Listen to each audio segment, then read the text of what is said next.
Chapter 9.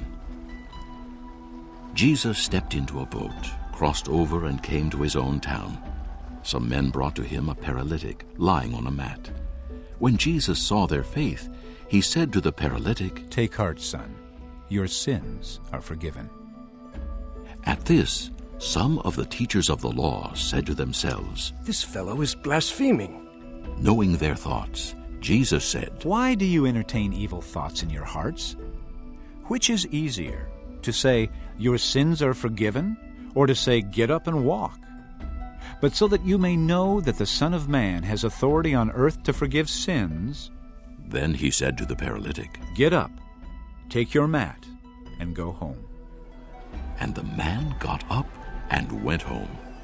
When the crowd saw this, they were filled with awe, and they praised God who had given such authority to men. As Jesus went on from there, he saw a man named Matthew sitting at the tax collector's booth. "Follow me," he told him, and Matthew got up and followed him. While Jesus was having dinner at Matthew's house, many tax collectors and sinners came and ate with him and his disciples. When the Pharisees saw this, they asked his disciples, "Why does your teacher eat with tax collectors and sinners?" On hearing this, Jesus said, "It is not the healthy who need a doctor, but the sick. But go and learn what this means. I desire mercy, not sacrifice. For I have not come to call the righteous, but sinners." Then John's disciples came and asked him, "How is it that we and the Pharisees fast, but your disciples do not fast?" Jesus answered, "How can the guests of the bridegroom mourn while he is with them? The time will come when the bridegroom will be taken from them. Then they will fast.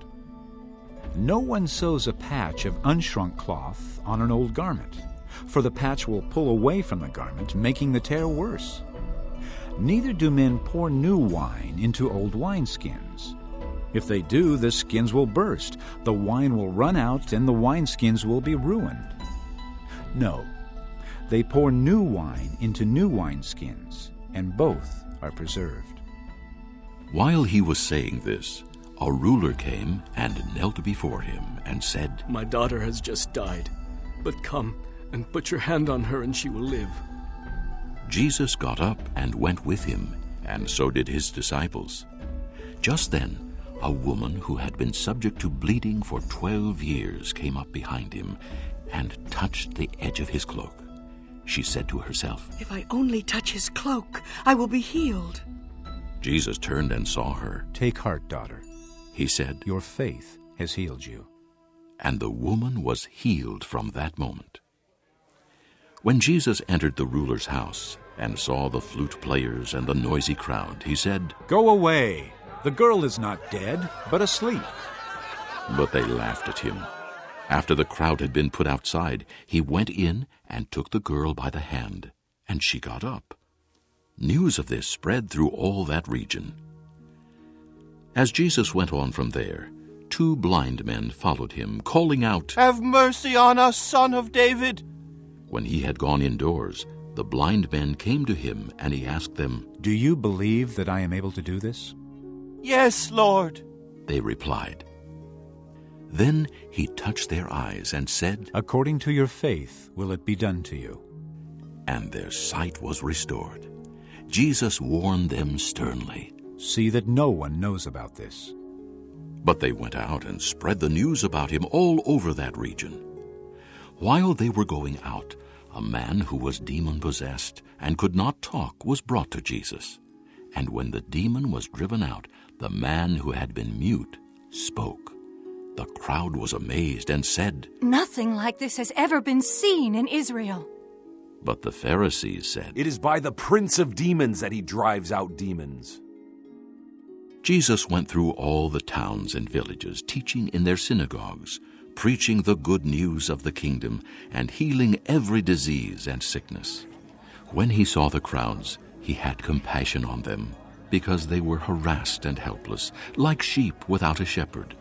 Then he said to his disciples, "The harvest is plentiful, but the workers are few. Ask the Lord of the harvest, therefore, to send out workers into his harvest field. Chapter 9. Jesus stepped into a boat, crossed over, and came to his own town. Some men brought to him a paralytic lying on a mat. When Jesus saw their faith, he said to the paralytic, "Take heart, son. Your sins are forgiven." At this, some of the teachers of the law said to themselves, This fellow is blaspheming. knowing their thoughts, Jesus said, "Why do you entertain evil thoughts in your hearts? Which is easier, to say, 'Your sins are forgiven,' or to say, 'Get up and walk'? But so that you may know that the Son of Man has authority on earth to forgive sins." Then he said to the paralytic, "Get up, take your mat, and go home."